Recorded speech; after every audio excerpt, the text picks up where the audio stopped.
I wanted peace. That's why I chose a cabin in Patagonia. A week ago, I thought it would be the perfect place to finish my novel. The cabin was cozy, tucked away between trees, with a calm lake nearby. It felt like a dream. At first, everything was quiet. I enjoyed the stillness, the sound of birds. But as night fell, I heard footsteps. I thought it was probably an animal. The crunch of gravel was soft and soothing, like a lullaby. But then I felt a cold shiver wash over me. I was alone, miles away from the nearest neighbor. I told myself I was just being paranoid. The next evening, the footsteps returned. I was sitting at my laptop, staring at a blank page. Frustration started to build. Then I heard it again, a light tapping. It was against the walls of the cabin, rhythmic and soft. The air felt tight in my chest. I got up and went to the window, peering out into the darkness. Nothing was there. I wanted to scream, but I didn't. I just stood there, my heart racing. The following night, I found something. Scratches near the door, long and jagged. They looked like claw marks. I hesitated, not wanting to believe my eyes. Maybe I was imagining things. I ran my fingers over the grooves, and my heart quickened. I stepped back, the sound of my own footsteps echoing through the stillness. As days passed, the noises continued. They felt real. I started to feel watched, like someone was lurking just beyond the trees. It was as if their eyes were on me, heavy and unsettling. I wrapped myself in a blanket at night, listening to the steps and tapping, wondering if I should leave. I thought about calling the rental owner or the local authorities, but who would believe me? No one would understand. I felt like I was losing my grip on reality. Then it happened again. Late one night, I was jolted awake by a sudden noise, a thud, then silence. I froze, my mind racing. I grabbed my flashlight. My hands trembled. I opened the cabin door, the cold air biting into my skin. I stepped outside, my heart pounding. And then I saw him, standing right there, staring at me with wide eyes. I asked if he needed help. No response. My blood ran cold. I turned back to the cabin, fear knotting in my stomach. When I looked back, he was gone. The night swallowed him whole. I rushed inside and locked the door, waiting with my heart racing. I don't know if it was real, what happened that night. All I know is that the footsteps didn't stop. I could still hear them, even now. I still feel their presence, haunting me. Something is out there, something that watches. I can't shake the feeling. Not now, not ever. The next morning, I woke up feeling more exhausted than before. I rubbed my eyes, trying to shake off the remnants of sleep, but the fear from last night lingered. Somewhere in my mind, I kept replaying the image of that man. Who was he? Was he a hiker lost in the woods? I knew I had to do something. I needed to feel safer. I checked the windows in the front door again, double-checking the locks. Then I rummaged through my backpack, searching for anything that could defend me. A pocket knife, a flashlight. I found my old camping hatchet and clipped it onto my belt. At least I felt a bit better now. I decided to explore the area around the cabin. Maybe getting some fresh air would help clear my mind. As I stepped outside, the sun sparkled on the tranquil lake like diamonds. It felt almost deceptive, this beauty standing in stark contrast to the fear that had gripped me. I walked along the shore, searching for signs of life, hoping to find footprints or some sign of the stranger. The only sounds were the soft lapping of water and the distant calls of birds. Suddenly, I stumbled upon something that made my blood run cold. It was another set of claw marks, etched deep into a nearby tree. They were fresh, as if whoever or whatever made them had been here recently. My heart raced as I traced the lines with my fingers. They had to belong to the same thing that had scratched at my cabin door. Panic surged within me. I turned around, half expecting to see someone standing behind me, but nothing was there, just the soft rustle of leaves in the light breeze. I hurried back to the cabin, a tight knot of anxiety forming in my stomach. The tapping noise began again, echoing through my mind. I closed the door hard behind me, needing the sturdy wood as a barrier between me and the unknown. I thought about calling for help, but what could I say? A stranger is lurking outside my cabin? Suddenly, my phone buzzed on the table. It was a message from the rental owner. "Hope you're enjoying your stay. Let me know if you need anything." Something tugged at my chest. Should I tell them? Would they even care? As I stared at my phone, I heard another sound. This one was louder, a scraping noise that seemed to come from the roof. My breath caught in my throat. I dared to look out the window again, but the trees only swayed in the wind. I grabbed the hatchet, clutching it tightly. Was someone up there? I debated whether I should confront what was happening or remain locked away. But in that moment of hesitation, another thought crossed my mind. I remembered the stranger's eyes, staring right into mine. I felt a surge of determination. This couldn't go on. I crept toward the door again, my heart thudding in my chest. If someone was coming for me, I needed to prepare. I pushed the door open slowly, each creak of the hinges amplifying my fear. Then everything changed again. A shadow darted across the ground, startling me. My breath hitched as I instinctively raised the hatchet. And that's when I saw it. It was a raccoon. A small, furry creature with wide eyes and a twitching nose, looking just as startled as I was. I couldn't help but feel a mix of relief and irritation. My overactive imagination had conjured up visions of danger, and here was this little thief stalking around the cabin looking for scraps. I lowered the hatchet, still shaken. After a moment, I laughed at myself, trying to ease the tension. "Just a raccoon," I whispered, but the weight of the night's events lingered. Still, I had to keep my guard up. The claw marks hadn't gone away, and I was reminded that the woods could be full of surprises. I moved cautiously, taking a few steps toward the raccoon, who finally noticed me.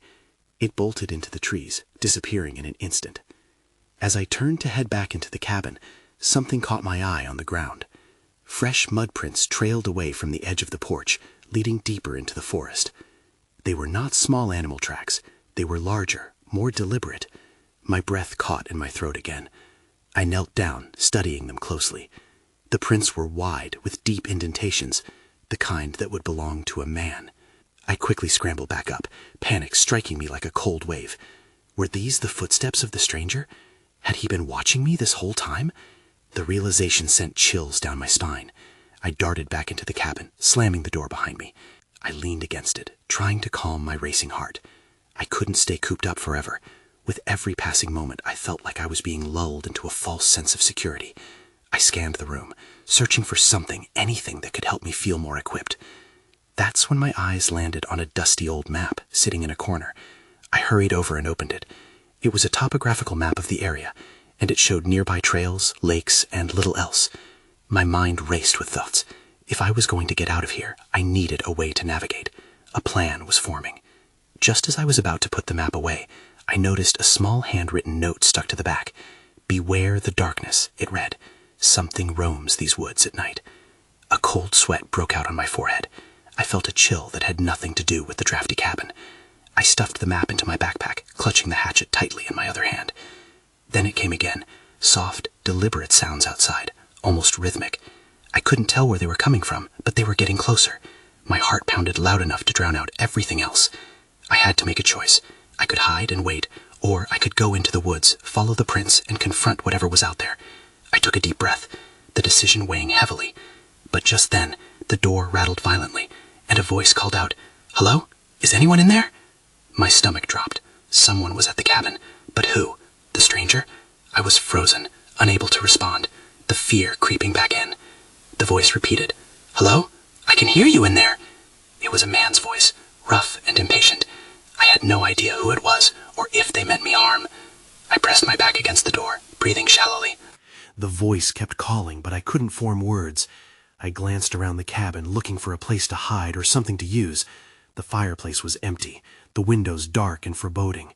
Nothing felt safe. "Are you alone?" he asked, sounding closer now.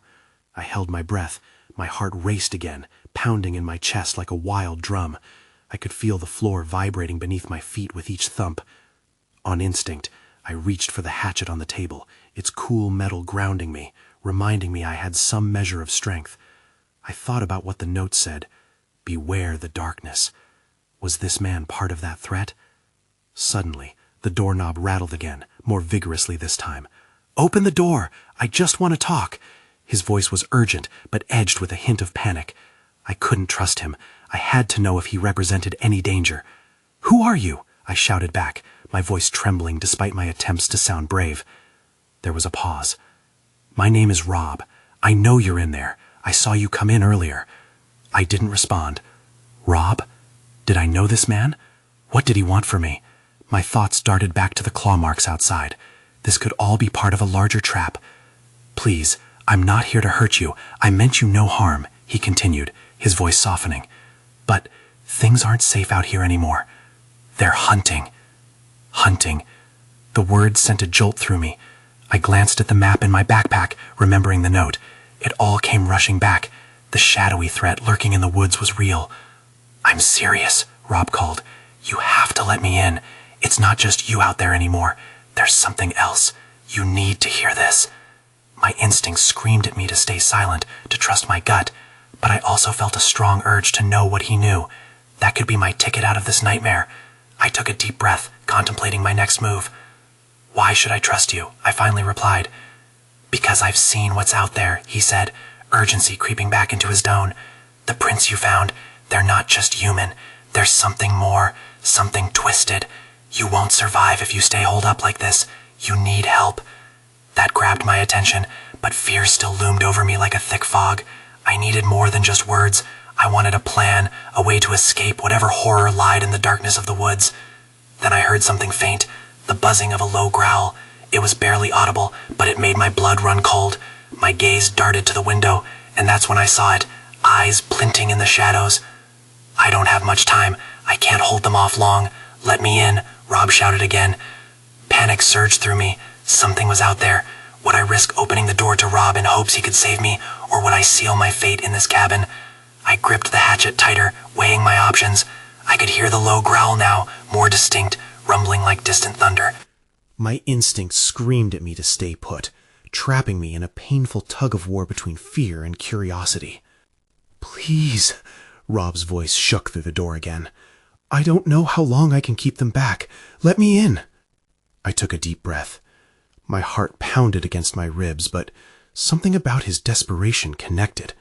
I needed to know. I couldn't just wait here, hoping whatever was outside would go away. "Okay," I yelled, my voice wavering. "But if you try anything, I'm ready." "Just open the door," he urged. With shaky hands, I approached the door and fumbled with the latch. I paused, instinctively glancing through a narrow crack. Rob stood there, wild-eyed, clothes torn and dirty. Just seeing him made me doubt my choice. Was he truly my salvation? I swung the door open, hatchet poised. "Don't move." Rob stepped inside, breathing heavily. "Thank you," he said, and his relief was palpable. "Tell me what's going on," I demanded, keeping the hatchet between us. He glanced nervously at the windows.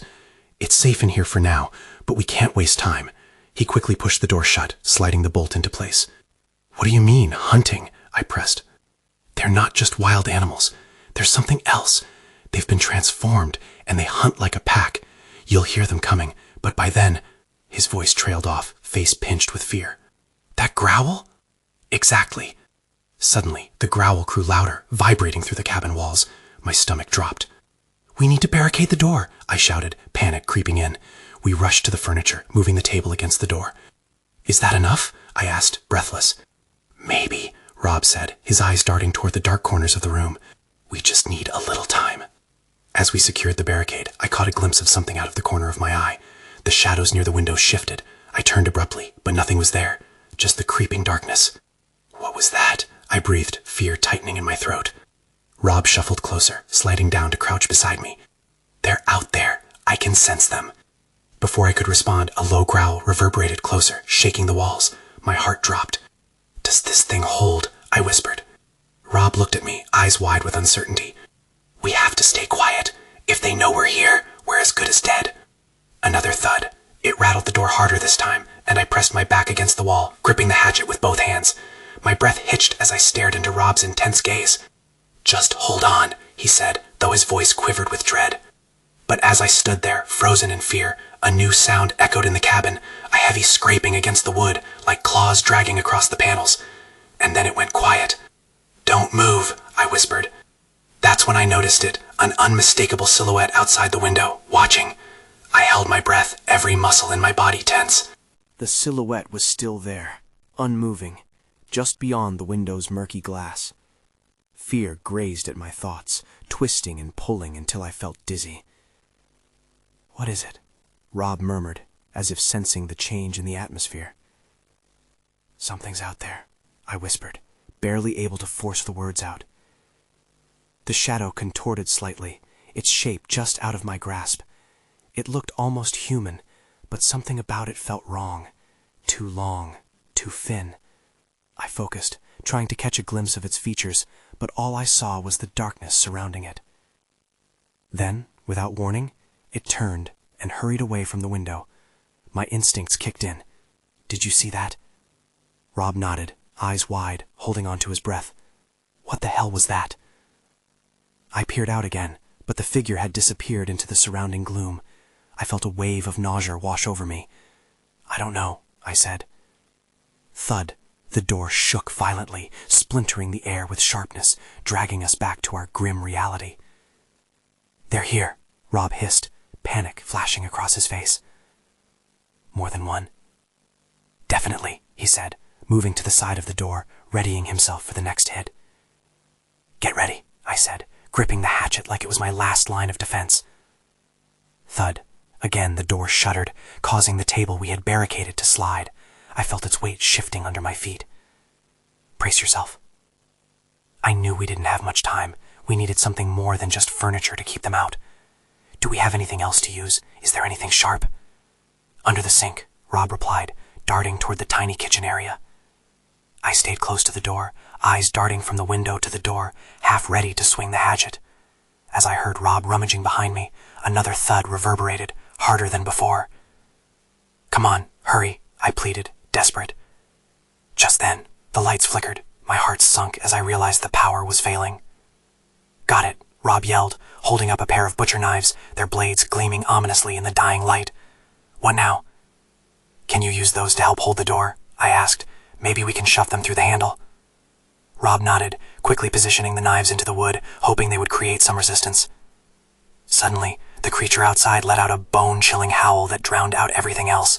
It sent shivers down my spine, freezing me in place. What was that?" Rob stammered, eyes locked on the door.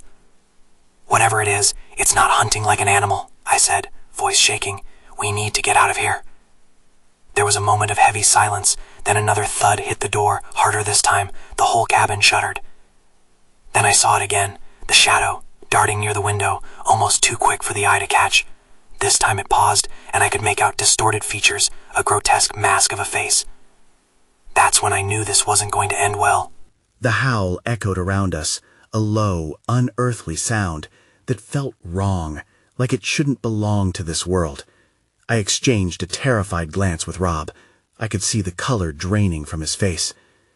"Damn it, what do we do?" he asked, panic creeping into his voice. I swallowed hard. We can't just stay here. We need to find another way out. Thud! The door rattled again, more violent this time. I stumbled backward, my heart racing as I felt the tremor ripple through the floor. The barricade was beginning to give way. "Let's check the back door," I urged, turning to the small hallway behind us. "Hurry!" We sprinted down the dimly lit corridor. The air was thick with dread, a suffocating tension pressing down on our chests. I reached the door first and tried the handle. It turned, but barely. "It's jammed," I hissed, pushing against it with all my weight. Rob joined me, and together we pushed. The door creaked, straining against whatever was blocking it. Another loud thud from the front door echoed through the cabin. I heard something scrape against the wood, claws tearing at the frame. My stomach dropped. "It won't hold much longer," Rob shouted, panic in his eyes. I glanced back towards the front of the cabin and saw the shadow again, closer this time. It was pacing outside, its elongated limbs moving impossibly fast. It paused, tilting its head, and I felt like I was being watched. "Now!" I yelled, and we threw ourselves against the door one last time. With a desperate shove, it broke free. The door swung open, rattling on its hinges. Cold night air rushed in, stinging my face. We bolted out onto the porch, heart pounding in our chests. "Go!" I yelled, sprinting toward the woods, my legs moving on instinct rather than thought. Rob followed closely, the sound of our footsteps drowned out by the increasing howls. As we plunged deeper into the trees, The darkness thickened around us. I glanced over my shoulder, just in time to see the creature slip out of the cabin's shadows. It was fast, too fast, and its eyes glinted like shards of ice in the moonlight. "Over here," Rob shouted, veering left. He pushed through the thick underbrush, and I followed him closely. My breath came in ragged gasps, every heartbeat a reminder of the danger chasing us. Then we stumbled into a small clearing, moonlight filtering through the branches overhead. In the center was an old, rotting cabin, the wood splintered and dark. It seemed abandoned, but any shelter was better than nothing. "We should check it," I said, trying to catch my breath. Rob looked hesitant, glancing back into the darkness, still haunted by the sounds behind us. "What if it's worse in there?" "Then we prepare to fight," I replied, still clutching the hatchet, ready to face whatever came next. As we crept closer, I felt a chill comb through the air. That was when I saw it. Something slowly moving inside the cabin. A flicker of movement that didn't belong. My heart raced again as I realized we weren't alone. The air shifted as we stood at the threshold, the eerie stillness creeping around us. We exchanged glances, both unsure of what we would find inside. I wanted to back away, to flee into the safety of the woods, but my feet were glued to the ground. "Let's go," I whispered, trying to sound braver than I felt. I pushed the door aside, and it creaked open further, revealing a darkened interior. Dust motes floated lazily in the moonlight. Rob stepped in behind me, and we moved cautiously. The wooden floorboards groaned under our weight. Every sound felt amplified, like the cabin was alive, anticipating our next move. We scanned the room, finding nothing but old furniture covered in shadows. "Maybe it was just an animal," he said, his voice barely a whisper. I hoped he was right, but a chill ran down my spine. The dim light revealed an old table in the corner, a few chairs strewn about, and something that looked like a trapdoor in the far corner. My breath hitched as I walked closer. The edges were warped, dirt caked around it. "Did you hear that?" Rob asked, voice trembling slightly. I strained to listen. A soft scuffling sound, like claws scraping against wood, echoed from somewhere deeper in the cabin. My heart raced as I turned toward the sound, my instincts screaming to run. "That's not an animal," I said, eyes widening. "Maybe we should leave now." Rob started backing up, his nervousness infectious. Before I could agree, a figure emerged from the shadows. I caught a glimpse of something pale and wiry, with wild hair and features that reminded me of a feral child. My blood froze.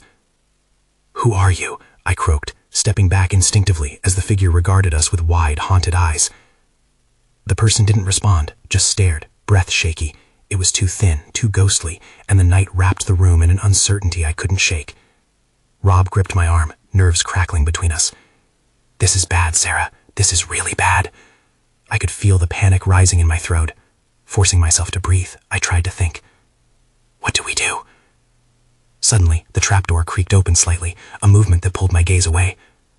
Before I could react, there was a loud crash from behind us, the front of the cabin splintering as something charged through the door. "Run!" I yelled, adrenaline surging through me as I pushed Rob toward the trapdoor. The figure remained frozen, blocking our way. Another roar pierced the air, and I knew we didn't have time. "Get out of the way!" I screamed as I reached for the figure to shove them aside. But they didn't budge. Instead, they raised a hand toward the door, as if sensing the impending doom behind us. I felt a surge of urgency. It was now or never. I glanced back one more time, heart hammering, hoping we weren't making a grave mistake. Then everything went dark as the cabin shook violently. The howl outside deepened, resonating in my bones. Panic surged within me. We were trapped, and I didn't know what was waiting for us next. The darkness enveloped us, haunting and heavy. I instinctively shielded my eyes against the pitch blackness that followed the cabin's sudden tremor. I could barely hear Rob's panicked breaths beside me. The air felt thick, almost suffocating, as if something sinister had settled in, locking us within its grasp. "Sarah, what do we do?" Rob's voice trembled, a thread of desperation weaving through his words. I scanned the room, desperate for some source of light, but all I saw were shadows dancing in an eerie waltz. "We need to find a way out," I whispered back. "The trapdoor." With tentative steps, I moved toward where I had last seen it, though I felt an oppressive weight in my chest. The figure hadn't moved, and that made me uneasy. What were they doing there? Who was... A sudden thud echoed from somewhere behind the figure. My heart raced. "Rob!" I turned, but he was even closer to that unmoving silhouette, curiosity mixing with fear. "Are you okay?" he asked, his voice lower now, almost a caress against the horror that loomed. The figure took a step forward, and I froze. It was then that I caught a glimpse of something, a glint of silver reflecting in the faint moonlight. "What is that?" It was a knife, or something that looked like one. My instincts flared again, warning me of the danger close at hand. I stepped back, pulling Rob with me. "Stay back," I commanded, but my own fear made my voice shake. Suddenly, a crackling noise filled the air. I turned again to see the trapdoor fully opened, revealing a dark abyss below. My heart raced with new urgency. "It's now or never," I said shakily. "We need to jump." Rob looked back from the figure to the trapdoor, eyes wide. "But what if it's worse down there?" "Better than out here," I shouted, my fear bubbling over into raw panic. The howl outside swelled into a jarring crescendo, and I could see the panic mirrored in Rob's expression. "Okay, let's go," he shouted, his resolve strengthening as he stepped backward. But before we could leap, the figure lunged at us, knife glinting in the dim light. I reflexively shoved Rob away from the figure. "Run!" We ran toward the trapdoor, but the figure stumbled forward fiercely, blocking our path. "Stop!" they screeched, their voice shrill and desperate. In a fleeting moment, I glanced into their eyes, and what I saw sent chills through me. Fear, yes, but something deeper, something primal. I didn't understand it, but I felt its pull. "We can't fight them," I yelled at Rob. "Then we jump," he cried, the tremor in his voice now laced with a wild determination. Without waiting for an answer, I leapt downward, tumbling into the darkness. I felt Rob follow close behind, a body colliding with mine. We fell, swallowed by shadows, as the chaos above became distant. Then everything went silent. After what felt like an eternity tumbling through the dark, I finally hit the ground. Soft dirt, thank goodness. I landed awkwardly, but rolled over, breathless, disoriented. "Rob!" I shouted, panic rushing through me. There was no response. Slowly, I pushed myself up. The air here was damp and musky, filled with the scent of earth and wood.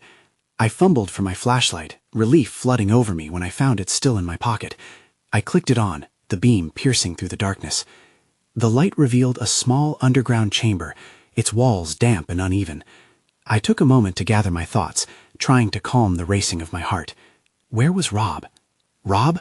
I called again, voice echoing in the stillness. Just as I feared the worst, I saw him further back, sitting up, his face a mask of confusion and relief.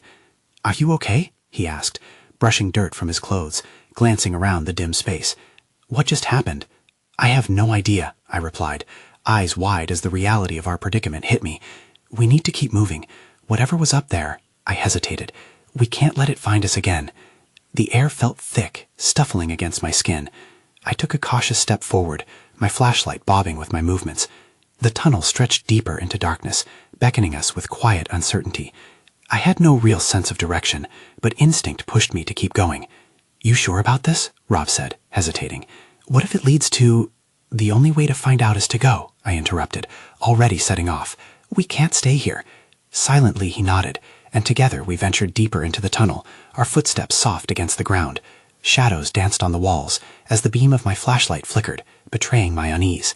The silence was eerie, like being trapped in a void, waiting for something to occur.